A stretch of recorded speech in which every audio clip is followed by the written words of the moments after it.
keterbatasan ekonomi bukan penghalang untuk mewujudkan cita-cita dan mengabdi kepada negara.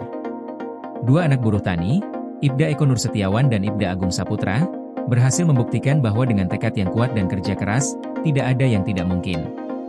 Keduanya kini resmi menjadi perwira polisi setelah lolos seleksi Sekolah Inspektur Polisi Sumber Sarjana, SIPS, gelombang 2 tahun ajaran 2025.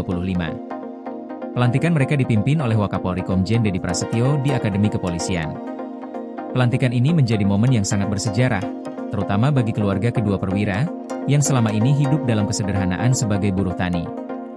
Bagi mereka, ini bukan hanya sekedar kelulusan, tetapi juga bukti bahwa perjuangan tidak akan sia-sia. Komjen Dedi dalam sambutannya menegaskan bahwa penguatan sumber daya manusia Polri adalah bagian penting dari pembangunan nasional yang diharapkan dapat mewujudkan Indonesia Emas 2045, sesuai dengan arah pembangunan RPJPN 2025 hingga 2045.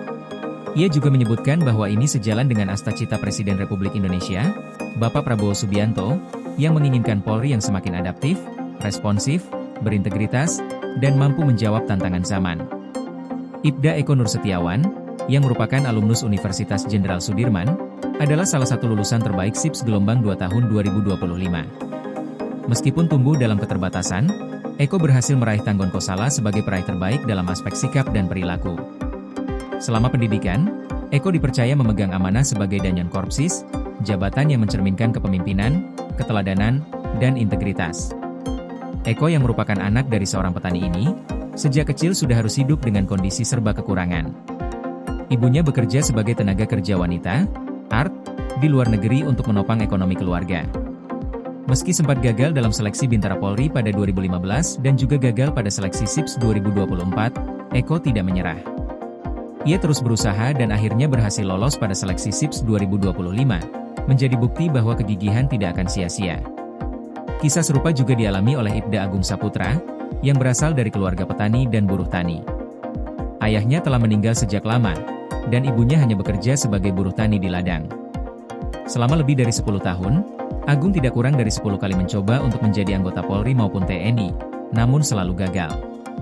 Ia mengikuti seleksi Bintara PTU dari 2019 hingga 2024, Bintara Rekpro, Tamtama Brimob, hingga Bintara TNI AL, namun semuanya belum membuahkan hasil. Namun, pada tahun 2025, doa panjang sang ibu dan perjuangan tanpa henti akhirnya mengantarkannya lulus dalam seleksi SIPS gelombang 2. Selama pendidikan, Agung menjabat sebagai Polsi 1A, menunjukkan dedikasi dan disiplin yang konsisten, serta berhasil menunjukkan potensi luar biasa.